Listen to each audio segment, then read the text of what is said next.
Assalamualaikum warahmatullahi wabarakatuh. Bertemu lagi dengan saya Hairunisa sebagai dosen pengampu mata kuliah ET 2200 Medan Elektromagnetik 1. Pertemuan ini merupakan pertemuan di minggu kedua dari perkuliahan kita, dan pada video kali ini kita mulai mempelajari medan listrik dimulai dengan pembahasan pertama kali mengenai hukum Coulomb. Dari hukum Coulomb, kita akan mengetahui sumber dari medan listrik dan juga bagaimana arah dari garis medan listrik yang dihasilkan oleh sumber tersebut. Saya harap kalian dapat menyaksikan video ini dengan tetap fokus dan selalu semangat. Sekarang mari kita lihat hukum Coulomb. Hukum Coulomb terinspirasi dari hukum Newton, di mana persamaan pada hukum Newton dapat kita lihat seperti pada slide. Di sini kita lihat bahwa F merupakan vektor gaya tarik-menarik antara kedua benda. M1 dan M2 adalah massa dari benda pertama dan benda kedua. R merupakan jarak antara kedua benda. G merupakan konstanta gravitasi.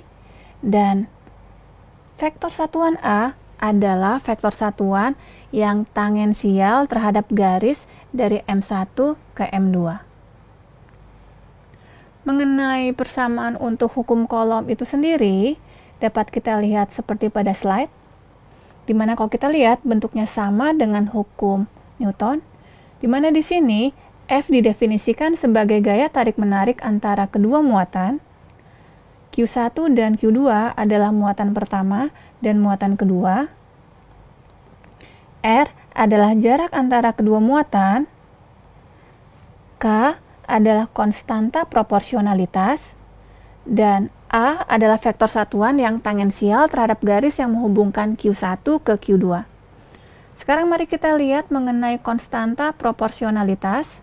Di sini K adalah 1 dibagi 4V epsilon 0, di mana epsilon 0 itu sendiri besarnya adalah 1 dibagi 36V kali 10 pangkat min 9, dan pada dasarnya epsilon 0 adalah permitivitas di udara. Sekarang mari kita melihat mengenai arah dari vektor satuan A. Pada slide kita lihat, kita memiliki dua buah muatan yaitu Q1 dan Q2, di mana jarak antara Q1 dan Q2 adalah R. Sekarang kita definisikan ada vektor Fi, di mana vektor Fi ini adalah gaya yang diterima oleh muatan Qi, maka vektor F1 adalah gaya yang diterima oleh muatan Q1, sedangkan vektor F2 adalah gaya yang diterima oleh muatan Q2.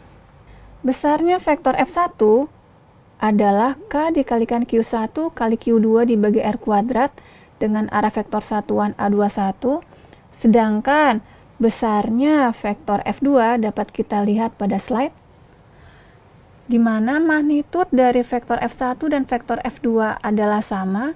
Perbedaannya adalah arah dari vektor F1 dan vektor F2. Arah untuk vektor F1 adalah vektor A21, sedangkan arah untuk vektor F2 adalah A12. Sekarang, mari kita lihat arah dari vektor A21 seperti pada slide, sedangkan arah dari vektor A12 seperti yang kita lihat pada slide.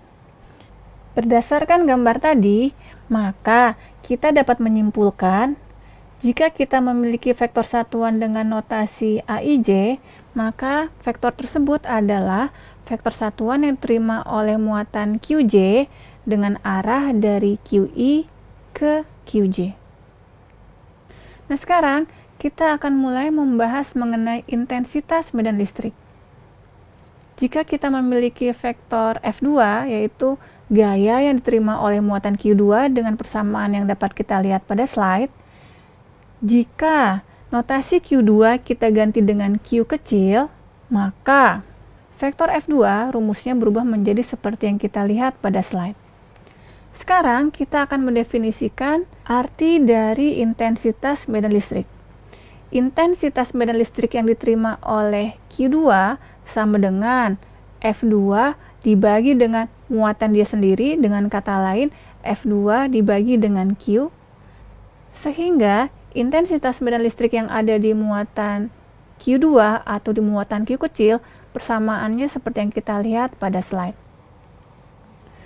Dari sini, kembali saya definisikan lagi bahwa intensitas medan listrik pada suatu muatan adalah gaya yang diterima oleh muatan tersebut dibagi oleh muatan itu sendiri. Sekarang mari kita lihat, jika kita memiliki sebuah muatan Q, dan saya juga memiliki muatan Q1, di mana jarak antara Q ke Q1 adalah R, maka gaya yang diterima oleh muatan Q1 yaitu FQ1 sama dengan K dikalikan Q dikalikan Q1 dibagi R kuadrat dengan arah seperti yang kita lihat pada slide, sehingga intensitas medan listrik yang diterima oleh muatan Q1 persamaannya seperti yang kita lihat pada slide. Jika saya memiliki muatan Q2, maka gaya yang diterima oleh muatan Q2 dapat kita lihat pada slide, dengan besarnya intensitas medan listrik pada Q2 adalah seperti pada slide. Jika saya memiliki muatan Q3, maka gaya yang diterima oleh Q3 dapat kita lihat pada slide dengan intensitas medan listrik pada Q3 seperti yang kita lihat pada slide. Dan jika saya juga memiliki muatan Q4 sampai Q7, maka besarnya intensitas medan listrik yang diterima oleh Q1, Q2, sampai Q7 bisa kita lihat semuanya dalam slide. Sehingga bisa kita simpulkan bahwa intensitas medan listrik di suatu titik sama dengan K dikalikan Q dibagi R kuadrat dengan arah vektor satuan adalah vektor AR, di mana Q di sini adalah Q yang menyebabkan terjadinya medan listrik. Dan sekarang mari kita perhatikan vektor satuan AR, di mana vektor satuan AR ini adalah vektor yang mengarah radial keluar.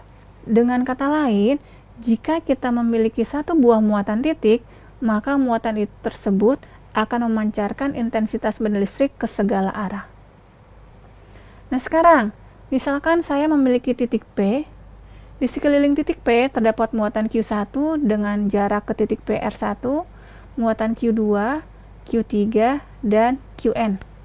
Di mana gaya yang diterima oleh titik P karena ada muatan Q1, saya sebut dengan arah vektor satuan AR1. Untuk gaya yang diterima karena ada Q2, Q3, Qn, arah vektor satuannya bisa dilihat seperti pada gambar. Maka sekarang, berapa besarnya intensitas medan listrik total yang diterima oleh titik P? Berarti, karena ada 4 buah muatan, maka titik P akan menerima intensitas medan listrik karena ada muatan Q1, karena muatan Q2, karena muatan Q3, dan juga karena muatan Qn. Sehingga, intensitas medan listrik di titik P adalah jumlah dari atau sigma dari I bergerak dari 1 sampai N K QI dibagi RI kuadrat dengan arah vektor satuan ARI. Yang harus kita ingat di sini bahwa E itu adalah vektor, sehingga kita harus memperhatikan arah dari vektor satuan dari setiap intensitas medan listrik yang terlibat di dalamnya. Setelah menyimak video ini, saya harap kalian memahami bahwa muatan merupakan sumber dari medan listrik, dan kalian juga dapat menghitung besarnya intensitas dan juga gaya medan listrik yang disebabkan oleh muatan titik. Untuk video berikutnya, kita akan mempelajari cara menghitung besarnya intensitas medan listrik yang disebabkan oleh muatan yang terdistribusi. Hal ini merupakan materi yang sangat menarik. Saya harap kalian tetap semangat untuk melihat video-video pembelajaran selanjutnya. Terima kasih dan sampai jumpa.